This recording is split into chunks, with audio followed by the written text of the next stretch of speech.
Iranians are not in a better position, but they are very much between a rock and a hard place. US and Iranian officials met in Geneva for a third round of talks regarding the curbing of Iran's nuclear program. They'll reconvene in Vienna next week. After further consultation. Iran's top diplomat said good progress had been made, but added that some differences remain. The high-stakes negotiations come amid the largest US military build-up in the Middle East in over 20 years, with Donald Trump threatening to strike Iran if a deal is not reached. Well, joining me now is Omid Memarion, who is the Director of Communications and Senior Iran Analyst at Dawn. Good evening to you, Omid. What do we understand was achieved today? Abbas Araghchi, the Minister of Foreign Affairs for Iran, said the sides were close to reaching an understanding in some areas. Do we know what? We don't have much details from these negotiations. From what we have been hearing over the past few days, that the U.S. has been focusing on solely Iran's capitulation. And we know that Iranians have not been open to give up so much of their nuclear program, in particular going to 0% enrichment.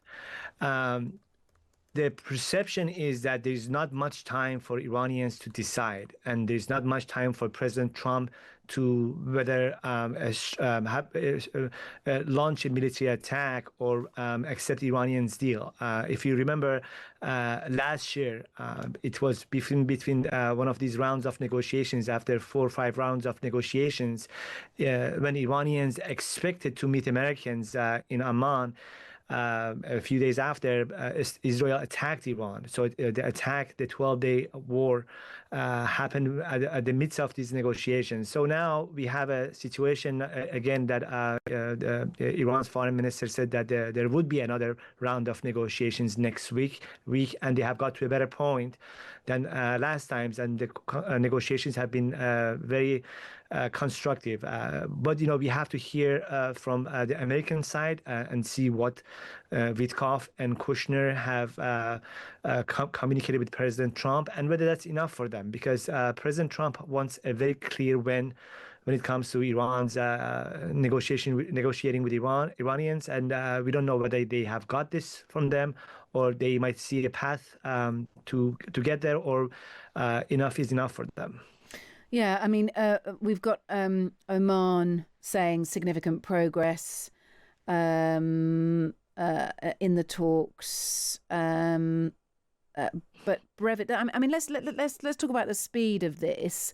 You say that Iran is in a better position if there were to be a US attack. Is there an understanding on any timeline? It feels like the US are sort of ready to push the button, if you will, but Iran seem to be encouraging round after round of talks, and so the question is really whether they are stalling on purpose.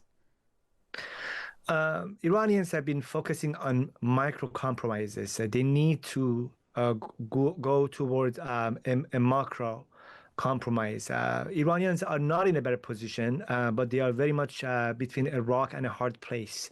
What do I mean by that? The fact that if they capitulate and give up their nuclear program as a whole, then it would be very costly for them at home, because right now, as we have been reporting on this, Iranians are facing a very severe and deep legitimacy crisis inside the country after the January massacre. What it means for the regime, it means that the regime, to keep its loyalists, its supporters, its base of support intact and consolidated, they can't give off one of their major achievements or major policies or major part of their foreign policy agenda, which is the nuclear program, and it's the core of the resistance discourse or plan. So if they give it up, it creates cracks within the base of their base of support, and at the time of having a huge legitimacy crisis before the rest of the people, vast majority of the people. It's going to be a matter of life and death for the Iranian regime. So that's why they are very sensitive about the inches that they're given, and they are not very ready to basically for macro compromise. We must also talk about the sort of the recent spike in anti-government protests that's emerged out of several Iranian universities that began at the weekend and has continued into this week. It's, of course, nothing like the scale of what we saw a good few weeks ago. But could this be, or how relevant is it? Do students, do you think, sense that the regime is weak under the pressure of the threat from the US?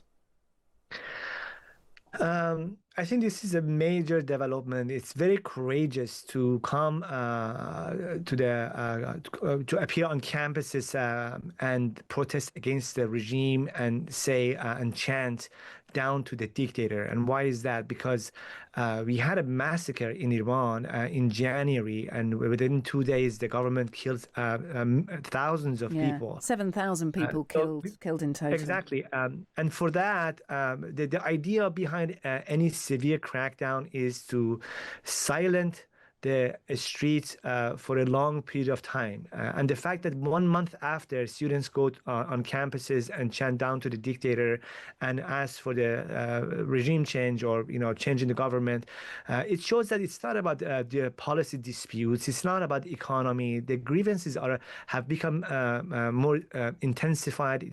They have become deepened, and also the crackdown that was supposed to push people back to their homes and to the classes. For the students, it has intensified the situation, and it has boosted their moral outrage. Okay, well, look, thank you for bringing us as up to date as you can do with the talks going on between US and Iranian officials. There is another round of talks, a fourth round of talks scheduled for Vienna next week. Omid Memarion is Director of Communications at Dawn. It is a US foreign policy think tank based in it's a think tank based in Washington, D.C., focused on US foreign policy in the Middle East. He's also the organisation's senior Iran analyst. Thanks for being with us. Cheers. Let's talk about Iran now, because trilateral talks started again today with Omani, American and Iranian officials gathering in Geneva. Oman's foreign minister said the creative and positive ideas had been exchanged, while a spokesperson for Iran's foreign ministry said they were confident about very serious talks. That person added that any agreements must include the lifting of sanctions that have greatly affected the people of Iran. Well, let's speak to Nigar Mortazavi, American-Iranian journalist and host of the Iran podcast. Nigar, welcome to you. Thank you. When you hear these positive noises from Oman's foreign minister and also the Iranian foreign ministry, what do you think? Well, I'm also hearing positive notes from some of my sources and sort of reading between the line, although I have to say that the glass is half full and half empty, depending on how you look at it. There's also negative signals coming as far as U.S. making more maximalist demands and Iran not really willing to go as far as the U.S. wants them to. And so there still seems to be a gap between the two sides, but I also think there's seriousness for them to bridge the gap. I think both sides really want this to succeed. They both want the deal for different reasons. President Trump wants a deal because he's promised that he's going to have a better deal, deliver a better deal than President Obama. And Iran obviously doesn't want war because they're the underdog here. And so they also want to resolve this diplomatically, but each side has their demands and red lines. And so it's just a matter of bridging that gap, which the Omani mediator is also very key and instrumental in helping do that logistically, but also with the positive vibe that he's adding to the atmosphere. Right. So if the Americans are making maximalist demands, saying we want this to be more than just nuclear, we want it to be about ballistic missiles more generally and sponsoring of terrorism, etc. And the Iranians are saying, no, just about nuclear, and we never want that. In fact, the Supreme Leader has even issued a fatwa banning the production of nuclear weapons, and they say we want you to dismantle the sanctions against us. And if neither are budging from those positions, where might the significant progress come from? Because, I mean, that's the quote from the Omani Foreign Minister, Badr al-Busaidi. He says, look, significant progress. What can he mean? So actually, there has been agreement between the two sides that this is only going to be nuclear talks for now. Maybe they'll talk about the missiles and Iran's regional presence and alliances down the line after a nuclear agreement. But one thing that essentially made these talks seem as serious as they are is that the Iranians particularly only wanted to talk about the nuclear issue right now. And the Americans agreed, and that's how the negotiations started. But within that nuclear program, remember, this is a program that Barack Obama, when he wanted to negotiate and make a deal, it took them 2 years. It was a very complex and detailed process, dozens and over 100 pages of a deal. And so it's not a simple issue even within that nuclear framework. And now the red lines are basically, just to very simplify without technical jargon, is that Iran says they don't want nuclear weapons, but they want the right to have a full civilian program, which, as a signatory to the Non-Proliferation Treaty, they think they have the right to enrich their own uranium, which is their fuel for example, medical isotopes, for the reactor that is for civilian purposes.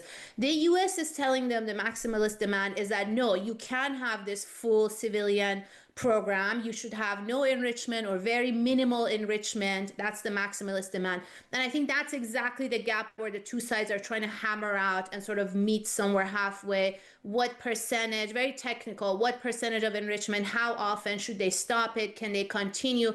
That's where the gap is, which makes me feel positive that it's something that they can bridge, because it's not like the Iranians are saying, we want nuclear bombs, and the US says you can't have weapons. No, they're both saying no weapons program, but let's discuss the details of how this civilian program is going to be. And then, of course, on the Iranian side, their demand is, if we're going to limit the nuclear program, we want sanctions relief, because these sanctions were put on us because of the nuclear program. So the US has to also be prepared to make very serious concessions on the sanctions issue. And so far, what we're hearing is that the US has more demands than concessions that they're offering to make. But I think that could also change. And as President Trump has shown that he wants a deal and he can be a fairly flexible negotiator. Steve Witkoff and his son-in-law are doing the negotiations. So I'm hopeful that there can be flexibility and they can bridge the gap, both sides. And Nigga, you're an American Iranian. You host a podcast, so you have your finger on the pulse of the diaspora, of course, and perhaps of the people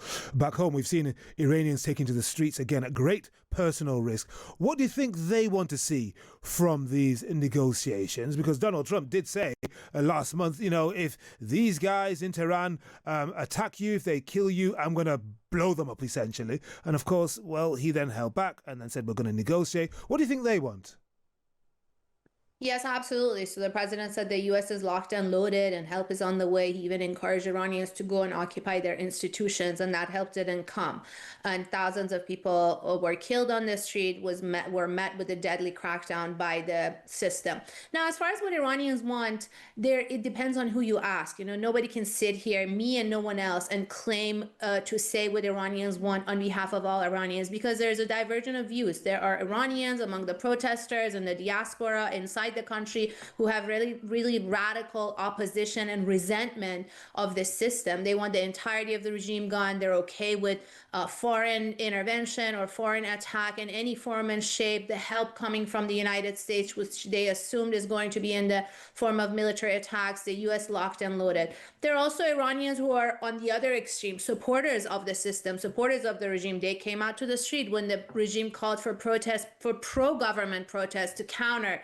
There's these two extreme groups. And then there's I think I would say a big chunk in the middle who are in the gray area. They're not quite sure. No love lost for this system, for the status quo, for the way of governance, for the corruption, for the deteriorating economy. But at the same time, they don't want to see their country turn into the next Iraq to the west, turn into the next Afghanistan to their east. They see Syria, they see Libya, and they see how the foreign intervention has worked in the past. So this sort of solution of war or military attacks is not something that many Iranians aspire to or think that is going to make this already really horrible situation any better. And then finally, just to make a point, if there is sanctions relief, if the U.S. does deliver some form of economic relief, that's also going to benefit the Iranian population. It's something that is not very much talked about. I mean, sanctions are the reason for the deteriorating economy that has impacted middle class and working class average Iranians, not so much the elite of the regime. And so it's in the hands of the regime to go and negotiate this nuclear issue and get sanctions relief. But if sanctions relief does come, that's also going to benefit the economy overall and the Iranian public. Nega, thank you very much for that. Really helpful. That's Nega Mortazavi, American Iranian journalist and host of the Iran podcast.